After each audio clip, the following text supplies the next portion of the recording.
Fala galerinha, professor Beraldo aí, mais uma aula para vocês. Hoje a gente vai aprender um pouquinho sobre os invertebrados. É uma aula rápida de invertebrados 1. O que demanda, o que tem dentro desse grupo dos invertebrados 1? São os poríferos, os quinidários, os plateumintios e os nemateumintios. Uma revisão rápida sobre esses grupos, né? Vamos dar uma olhadinha sobre eles depois mais a fundo.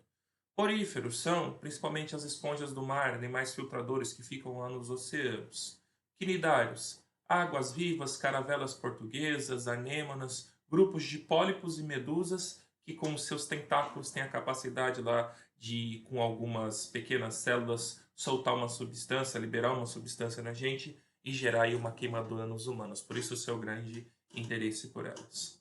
Plateumintios, grupo de vermes chatos que são encontrados em solos úmidos, água doce ou salgada, e nesse grupo de vermes nós temos alguns que são parasitas do ser humano, por isso o interesse por algumas doenças. E no grupo dos neomateumintios, que são os vermes cilíndricos, nós temos também indivíduos que vivem em solo úmido, água doce e tudo mais, são aquáticos, e nós temos aqueles que são causadores de doenças para os seres humanos. Então, bora aprofundar um pouquinho nos slides e compreender um pouquinho mais sobre cada um desses grupos. Vamos lá, galera.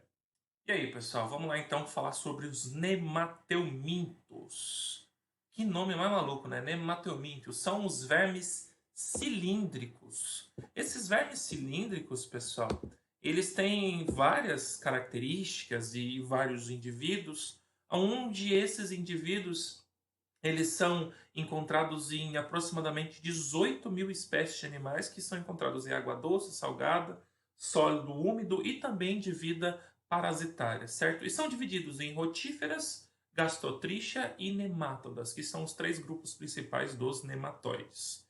Eles têm vida livre, né? Eles fazem, nos casos de vida livre, fazem reciclagem da matéria orgânica, ou também podem ser parasitas, sendo microscópios ou até algumas espécies chegando a um metro de comprimento. Tá? Eles vão apresentar agora, diferente dos outros grupos, pseudoceloma. Eles são triblástico, como os plateumintios, mas eles apresentam pseudoceloma, certo? Que seria uma cavidade que está preenchida por um líquido chamado de líquido pseudocelomático.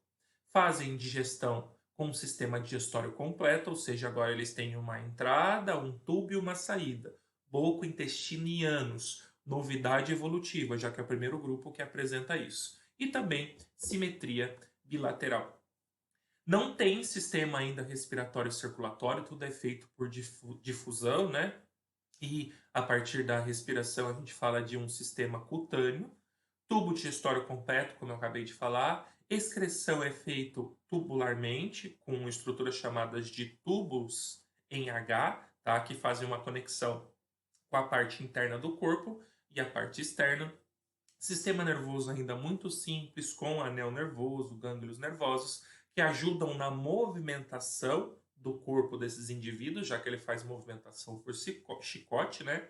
E sistema muscular também muito rudimentar, que ajuda na ligação com esse sistema nervoso nas contrações musculares. Aí a gente tem uma imagenzinha de como é, né, então, a anatomia de um nemateumintel. Aqui a gente tem uma boca com uma faringe cortante, que ele, no caso dos parasitas, ele faz pequenos cortes no intestino para conseguir sangramentos e a partir desse sangue conseguir os seus nutrientes. Aí a gente tem ali, seguindo aqui no corpo, certo?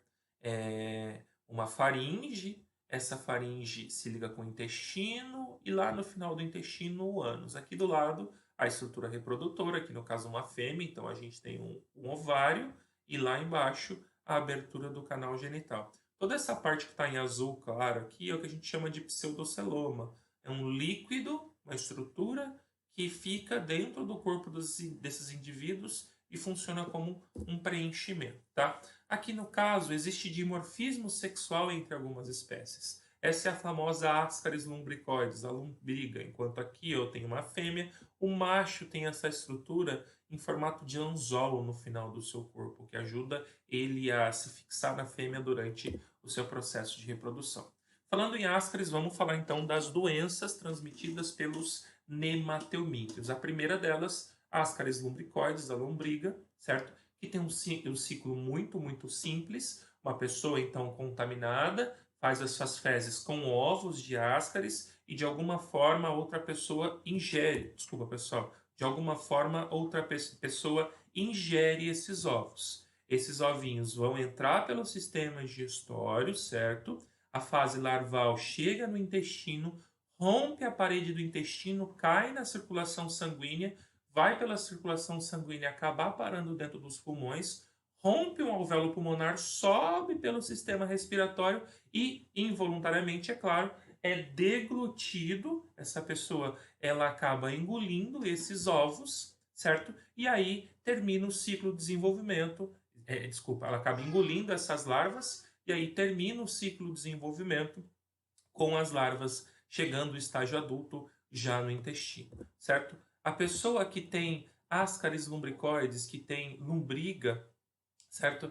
Ela vai ter sempre uma falta de nutrientes dentro do seu corpo, pela grande quantidade de indivíduos, né? Que as infestações por lombrigas elas são muito grandes. E pela grande infestação que o corpo dela sofre, acaba perdendo muitos nutrientes.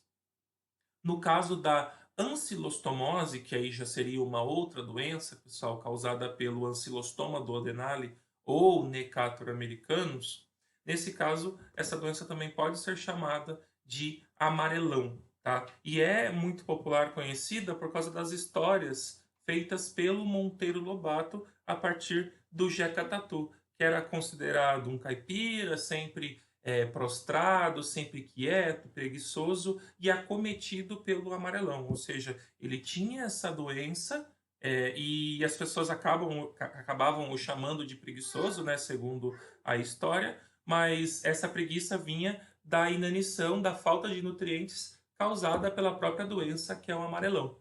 Como que a gente acaba sendo contaminado pelo amarelão? Uma pessoa já infectada faz suas fezes nos locais errados, certo?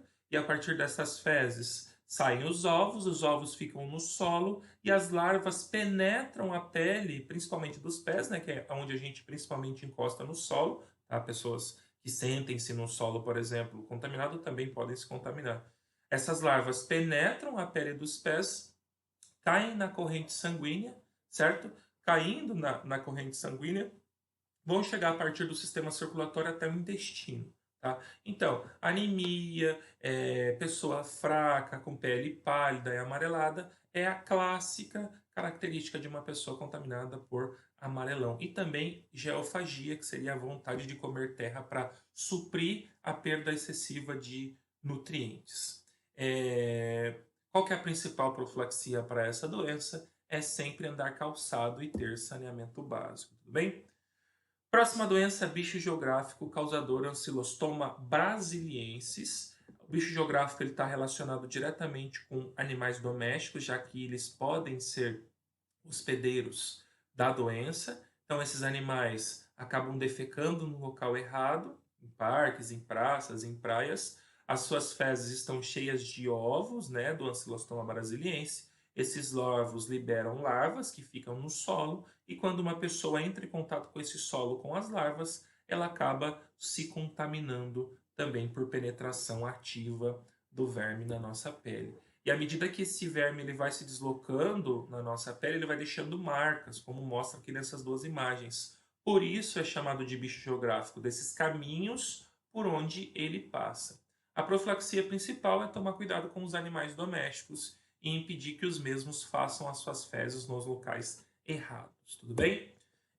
Filariose ou elefantíase, o causador é o Sheridan Bancroft, né, que é o nome do Nematelmintel, e nesse caso a filariose ela tem relação com o mosquito, que é o mosquito do gênero Culex. Tá? O mosquito do gênero Culex ele tem a capacidade de manter dentro do seu corpo um estágio da filária, né? Um estágio da filariose, e ao ele picar uma pessoa, ele acaba liberando nessa pessoa durante a picada as larvas da filariose, certo? Que são chamadas de microfilárias, e essas larvas elas vão cair na corrente sanguínea do humano e depois de cair na corrente sanguínea acaba chegando até o sistema linfático. O problema é que o grande desenvolvimento e a grande multiplicação desses indivíduos dentro desse sistema linfático causa entupimento do sistema linfático, o que causa acúmulos de linfa nos tecidos, como é mostrado aqui nessa imagem. Ó. A profilaxia principal é evitar a picada pelo mosquito, então telas mosqueteiros, repelentes e tudo mais, certo? Ajudar na eliminação dos criadouros desses mosquitos e também tratar os doentes. E por último, oxiurose ou enteróbios vermiculares, que é o causador, né, da doença, que é chamada de oxiurus. Essa doença, você tem os vermes adultos habitando principalmente o intestino da pessoa, tá? E durante o processo de acasalamento, a fêmea vai até a região perianal, certo? E lá na região perianal ela deposita os ovos. Esses ovos eclodem e viram as larvas. O movimento constante das larvas aqui na região perianal causa muito desconforto e muita coceira, o que faz você aumentar muito o índice de reinfecção e autoinfecção da doença. Ou seja, vamos imaginar, por exemplo, uma criança, ela vai lá, coça, se incomoda, né, com a presença das larvas ali na região perianal e sem lavar as suas mãos, acaba comendo o alimento, colocando a mão à boca, o que ela faz é a autoinfecção. Além do desconforto pela coceira, a gente tem náuseas e vômitos e dores abdominais. Qual que é a profilaxia para a oxiurose? Lavar muito bem as mãos antes de se alimentar, principalmente, ter hábitos de higiene e trocar sempre de roupa de cama dos doentes, lavar separada para evitar que os ovos ou as larvas fiquem depositadas naquela roupa de cama e sejam transmitidas para outras pessoas. Certo, pessoal? Espero que vocês tenham entendido aí tudo sobre os nematelmintos, tudo bem? Bom, pessoal, espero que vocês tenham entendido aí a nossa aulinha de hoje. Conseguimos observar vários grupos, né, vários conteúdos, e a partir disso, espero que vocês mandem brasa em casa, estudem bastante e precisando, dá uma olhadinha em outros vídeos, faz outras coisinhas que vai ajudar bastante o desenvolvimento de vocês. Um abraço do professor Beraldo e até mais, galera.